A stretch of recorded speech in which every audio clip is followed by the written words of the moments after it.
આપણે એક 7 દિવસની કથા કરવી છે, કેટલા મહિનાથી અગાઉથી આપણે આ બધી વ્યવસ્થા કરતા હતા. શ્રીફળ લીધું ત્યારથી લઈ અને આ સુધી બધી જ વાતની તૈયારીઓ, આ ન રહી જાય, આ ન રહી જાય, પત્રિકાઓ બનાવી, આ તમામ સામગ્રીઓની તૈયારી કરવી, કેટલી વ્યવસ્થાઓ કરવાની, કેટલા દિવસ માટે? 7 દિવસ માટે. તો વિચાર કરો. અને એ પણ આપણે આપણા પરિવારની જ વાત છે, બીજા કોઈની તો વાત નથી. આ તો ઈશ્વરને તો આખા જગતને તૈયાર કરવાનું, આખા જગતને ચલાવવાનું, તો એને કેટલી તૈયારી કરી હશે ગાવ.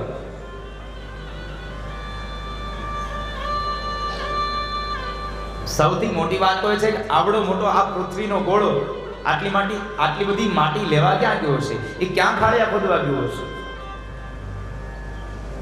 ક્યાંથી લઈ આવ્યો છે? મહાપુરુષો કહે છે કે જે સમુદ્રો છે ને એ મોટા મોટા ખાડાઓ છે. ભગવાને આ માટીનો પિંડ બનાવવા માટે જે ખાડિયા કર્યા અને એની અંદર જે વૃષ્ટિ થઈ અને જે જળ ભરાયું એ સમુદ્ર બન્યા છે. એટલે તો 3 ભાગમાં જળ અને 1 ભાગમાં પૃથ્વી છે.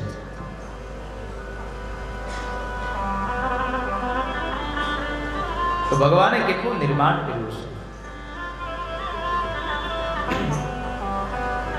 એ નિર્માણ તો કર્યું, પણ વિચાર કરો વળી પાછી એક વાતની એને કેટલી તકેદારી છે. જન્મ આપવા માટે માને માધ્યમ બનાવે, જીવાડવા માટે થઈ એના પાલન અને પોષણ માટે વળી પાછા બાપને માધ્યમ બનાવે, અને મૃત્યુ માટે કોઈ ના કોઈ સમય કોઈ પણ વસ્તુને નિમિત્ત બનાવી દે. કાં તો હાર્ટ એટેક આવી જાય, કાં તો એક્સિડન્ટ થઈ જાય, કાં તો માણસ ચાલતો તો પડ્યો જાય, એટલે પડી જાય, વાગી જાય, એમ જ થયું, એને માધ્યમ બનાવ્યું. કૃષ્ણ ક્યાંય માધ્યમ ન બન્યા, ઠાકોરજી ક્યાંય માધ્યમ ન બને, કોઈકના કોઈકને માધ્યમ બનાવી દે છે. પણ એટલું યાદ રાખજો, આ ચલાવનારો બધો કૃષ્ણ છે, આપણને માધ્યમ બનાવ્યા છે. માધ્યમ બનાવે એને ક્યારે અહંકાર ન કરાય. એની તો આપણે આનંદ લેવો જોઈએ કે મને માધ્યમ બનાવ્યો. બાકી જીવાડવાનું, જમાડવાનું અને મારવાનું આ બધું કામ પરમાત્માનું છે. આપણને તો માત્ર નિમિત્ત બનાવ્યા છે. હું તમે તો નિમિત્ત થયા છે. જન્મ લેવા માટે માને માધ્યમ બનાવી, પાલન અને પોષણ ઉછેર માટે થઈ અને બાપને માધ્યમ બનાવ્યો. કારણ બધી વસ્તુની જરૂરિયાત પડે એટલે કોણ લાવીને આપે? બાપ આપે. એટલે બાપને માધ્યમ બનાવ્યા. પણ પિતાશ્રીએ ક્યારે એવો અભિમાન ન કરવું જોઈએ કે હું છું એટલે તમે મજા કરો છો. નહીં. કારણ કે આ જગતમાં ઘણા એવા દીકરાઓ છે કે જેને જન્મતાની સાથે બાપની છત્રછાયા ગુમાવી દીધી હોય છે. એટલે ક્યારેય પિતાશ્રી ક્યારેય અભિમાન ન કરવું. કારણ કે આપણે કહેતા હોય દીકરા તો અમે થઈને એટલે મજા કરી લ્યો, બાકી ખબર પડે કેમ મજા થાય. આ આપણી ખોટો અહમ છે. જેને મા બાપ નથી એ દીકરાઓ અનાથ છે, છતાં પણ એ મા બાપને વગરનું જીવન સારું જીવે છે. તો દીકરાઓ પણ ક્યારેય એવો અભિમાન ન કરશો કે અમે હોય તો જ મારા મા બાપનું વૃદ્ધાવસ્થા સારી જાય. નહીં. જે મા બાપને સંતાન નથી, જે પતિ પત્નીને સંતાન નથી, એનું પણ જીવન સારું જાય છે. કારણ જેનું કોઈ નથી એનો મારો હરિ છે, એનો મારો કૃષ્ણ છે. આ જગતમાં કોઈ નિરાધાર નથી, બધાને આધાર છે મારા કૃષ્ણનો.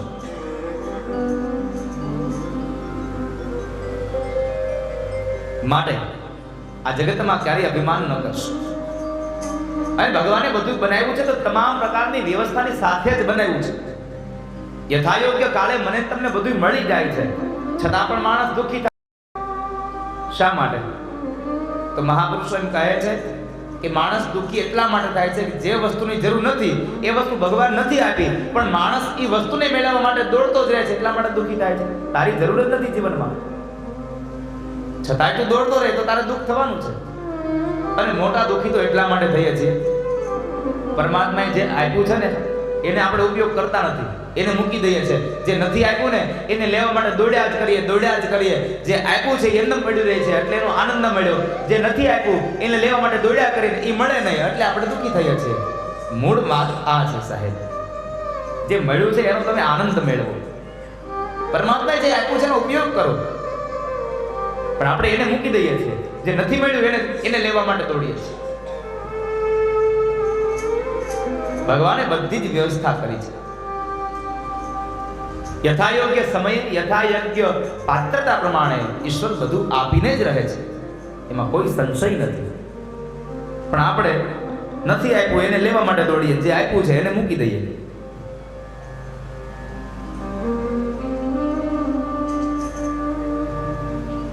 ભગવાને આ જગતનું નિર્માણ કર્યું. એક એના ઉપર તમે ભરોસો રાખશો ને, તમે જિંદગીમાં ક્યારેય દુઃખી નહીં થાવ. એના પર તમને ભરોસો રાખો. જો એના ઉપર તમારો ભરોસો હશે તો તમે દુઃખી નહીં થાવ. પણ આપણને એના કરતા વધારે ભરોસો આપણને આપણી જાત માટે છે કે હું આ કરી જ લઈશ. અને જ્યારે આપણે કામ માટે નીકળી જાય, ન થાય ને, પછી છેલ્લે ત્યાં જાય. હવે તમે કરાવો ને કઈ, તો પહેલેથી ત્યાં જાને ભાઈ, તારા બધા જ માર્ગો એકદમ ખુલ્લા થઈ જશે. પહેલેથી ત્યાં જા. અને તમે જો આપણને આપણા ઉપર જ ભરોસો ને. નાનો એવો એક દાખલો લ્યો તમે. ગામડાનો કુંભાર હોય, એ કુંભાર એક માટલું બનાવવા માટે કેટલી મહેનત કરે. માટી લેવા જાય, માટીને ખોદે, માટીને ભરે, માટીને લઈ આવે, એને ચાળે, એનું ખામણું બનાવે, એમાં પાણી નાખે, એને વળી પાછો ખૂંદે, એનો પીંડો બનાવી ચાકડા માથે ચડાવે, એને હલાવે, વળી પાછળમાંથી આકાર આપે. કાચું માટલું ગમે નહીં એટલે નીભાણામાં નાખે, નીભાણામાં નાખ્યા પછી માટલું ગમે નહીં, વળી પાછો કલર કરે, એક કલરનું ગમે નહીં એટલે વળી પાછો એની માથે ડિઝાઇન બનાવે, રંગોળી બનાવે. આ બધું કર્યા પછી એ કુંભાર એક પાત્રને, એક માટલાઓને એક વાહનમાં ભરી અને વેચવા માટે બજારમાં આવે. આપણા 2-4 બહેનો લેવા જાય. કેટલી મહેનત કરી પેલા માણસે, છતાં લેવા જાય ત્યારે શું કરે? ઉપાડીને પેલા ટકોરા મારે. આપણને આપણા ટકોરા ઉપર ભરોસો છે, એણે કરેલી મહેનત ઉપર નહીં સાહેબ. એણે કરેલી મહેનતમાં આપણને ભરોસો નથી, આપણી માત્ર આપણા ટકોરા ઉપર ભરોસો છે. છતાં ક્યારેક ઘરે આવે તો શું કહી ખબર નહીં, લીધું ત્યારે તો બહુ સારું લાગતું હતું, પણ આજે આ પાણી ઠંડુ થતું જ નથી. તો તમે વિચાર કરો, એક ગામડાના કુંભારને જો એક માટલું બનાવવામાં આટલી મહેનત થતી હોય, તો આ કુંભારને આટલા બધા માટલા બનાવ્યા કેટલી મહેનત પડી હશે.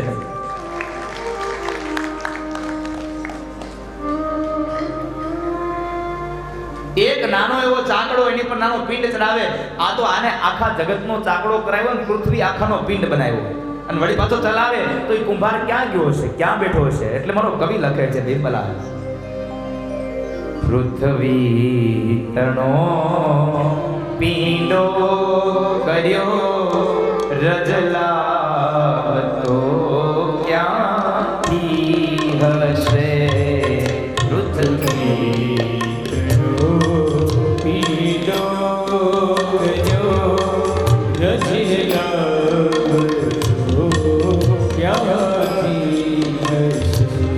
પૃથ્વી તણો પીંડો કર્યો રજલા તો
જગતની અંદર કેટલું નિર્માણ કરતો જાય છે.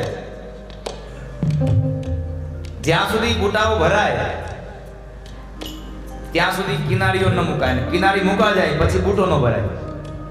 સાડીના પાલોમાં એની છેડે એક કોર આવી જાય પછી એના પછી બુટાઓ પાછા ન ભરાય.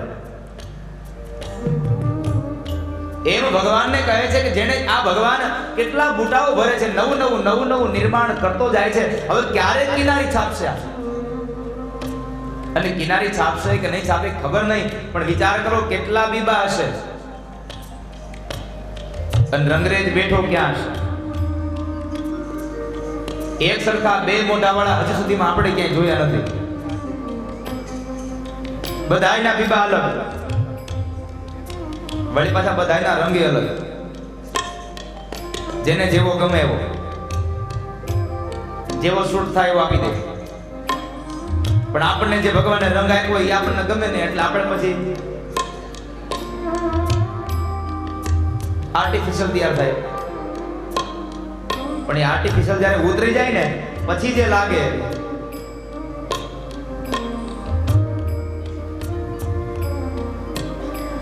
ભગવાને જે રંગ આપ્યો છે એ આપણા માટે શ્રેષ્ઠ છે. રંગરેજ બેઠો ક્યાં હશે? એ કુંભાર ક્યાં બેઠો છે? આખા જગતને ચલાવે છે, પૃથ્વી આખાનો પિંડ કરે છે. સવારનો સૂર્ય ઉદય થાય અને સૂર્ય અસ્ત થાય ત્યાં સુધીમાં કીડીને કણ અને હાથીને મણ આપે છે. એને ક્યારે કોઈ દિવસ કોઈને છેતરા જ નથી કે કીડીને મણ આપી દો ને હાથીને કણ આપ્યો. આવું હજી સુધીમાં નથી બન્યું. સવારે ઉઠાડે ભૂખ્યો પણ સાંજે સુવારે નહીં ભૂખ્યો ક્યારે. બધાની જવાબદારી એની છે. કીડીને કણ અને હાથીને મણ આપે છે.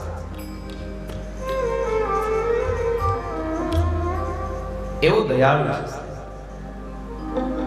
ભૂખ્યો ઉઠાડે ખરો પણ ભૂખ્યો સુવારે નહીં કોઈ દિવસ.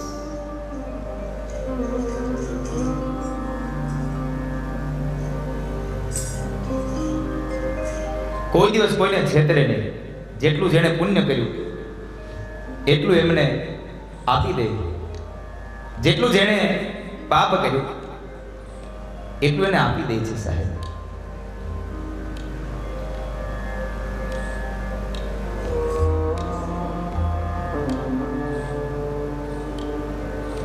કેટલું દયાળુ છે. છેતરે નહીં છેતરાયના અબજોનો આડત્યો દિશે. કેટલી આંખો હશે ને કે ગમે તે ગમે ત્યાં ગમે તે કરે એને બધું દેખાઈ જાય. કેટલું દેખાય ને. અને એટલા માટે મને એવું તો બે તમે હું કરો ને જોવા માટે.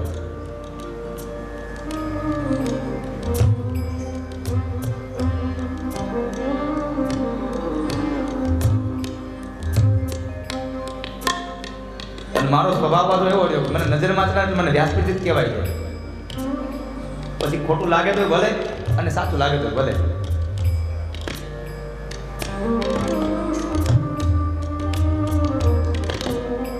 બરાબર નથી હે ને? અને હું કેવા વાળો એક જ વખત માણસ, પછી તો અમલ કરું. એટલે ધ્યાન રાખજો. છેતરે નહીં છેતરાય ના અબજોનો આડત્યો દિશે. સૌને રોજી રોટી ચૂકવીની શેઠ બેઠો ક્યાં હશે? શેઠ કેવો હશે?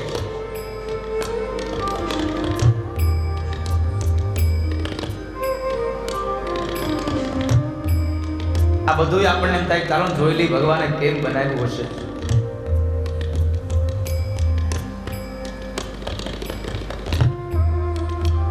પણ એટલી વાત યાદ રાખજો, ભગવાને કેમ બનાવ્યું છે ને એ જોવા માટે ક્યારેય તમે આગળ ન વધતા. એને જે બનાવ્યું છે બસ એને જોઈ અને તમે બસ માત્ર આનંદ કરો. કારણ જો જોવા જશો ને, એને પામવા જશો ને તો ક્યારેય પામી નહીં શકો. અંતે તમારી બુદ્ધિ બંધ થઈ જશે, તમારી બુદ્ધિ ભ્રષ્ટ થઈ જશે અને ગામ તમને પાગલ કહેશે, ગાંડો કહેશે, બુદ્ધિ છટકી જાય.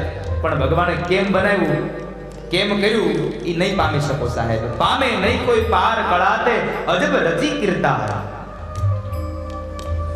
હવે કદાચ માણસના હૃદયને બનાવ્યું, માણસના કરોડરજ્જુને બનાવી, માણસના આંતરડા બનાવ્યા, માણસનું હૃદય બનાવ્યું, માણસનું મગજ બનાવ્યું, સમજી લો, બધી વિચારી લો, હા બરાબર છે, પણ કીડીના આંતરને કેમ બનાવ્યા છે? અરે કીડીના આંતરની વાત કરો છો? ખારા દરિયાના કિનારે 50-60 ફૂટ 100 ફૂટ ઊંચું વૃક્ષ બનાવે, એમાં ફળ લગાડે, 3 પડવાળું. કેટલા? 3 પડવાળું ફળ બનાવે, વળી પાછું એમાં પાણી મીઠું ભરે. આ ક્યાં પૂરવા ગયો છે સાહેબ કૃષ્ણ? પામે નહીં કોઈ પાર કળાતે અજબ રચી કીર્તાર. માટીમાંથી આ દેહને બનાવે, વળી પાછું માટીમાં ભેળવી પણ દે.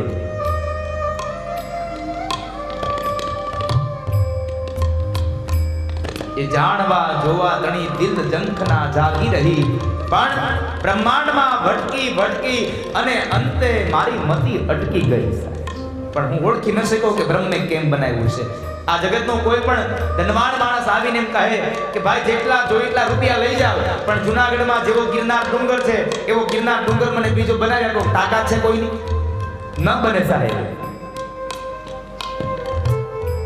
કારણ એ ઈશ્વરનું નિર્માણ છે અને પરમાત્માનું નિર્માણ એ પરમાત્માનું જ રહેશે. એમાં મનુષ્ય ક્યારેય એને આડાવડું નહીં કરી શકે.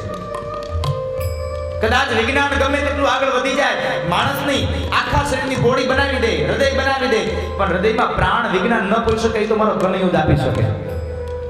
એની ઈચ્છા ઓછો જ આવે. એ કદાચ ગમે તેટલી બંધ પેટીઓમાં રાખીને ક્યાં જીવ જાય છે ખબર જ ન પડે. તારી કઈ તાકાત છે વિજ્ઞાનની? મોટા મોટા ઋષિ મુનિઓ કૃષ્ણની સામે ઉભા હતા અને કૃષ્ણના હૃદયમાંથી પ્રાણ તત્વ નીકળી ગયું, ક્યાં માર્ગે ગયું કોઈને ખબર ન પડી. દિવ્ય દ્રષ્ટાઓ ઉભા હતા, છતાં આપણને એને ખબર ન પડી. તો આપણને તો ક્યાં કાલની ખબર છે શું થવાનું કાલે? એ જાણવા જોવા તણી દિલ જંખના જાગી રહી અને અંતે બ્રહ્માંડમાં ભટકી ભટકી ને મતિ ભટકી ગઈ સાહેબ. બ્રહ્માંડમાં ભટકીને મતિ અટકી ગઈ. ભગવાનના 3 કાર્યો ભગવાન સૌને નિભાવે છે. આ જગતમાં કોઈ નિરાશ્રય નથી, દરેકને ભગવાનનો આશ્રય છે. ભજે એને પણ ભગવાન જીવાડે અને ન ભજે એને પણ ભગવાન જીવાડે છે. એટલે તમે પાછા આ વાતને એમ ન માનતા હો, દાદાએ કીધું છે ન ભજે એને જીવાડે, ચાલો એમ જ કરીએ. હવે ખોટું હું જાઉં મંદિરે? ભજે એને ઈ રીતે જીવાડે, ન ભજે એને ઈ રીતે જીવાડે.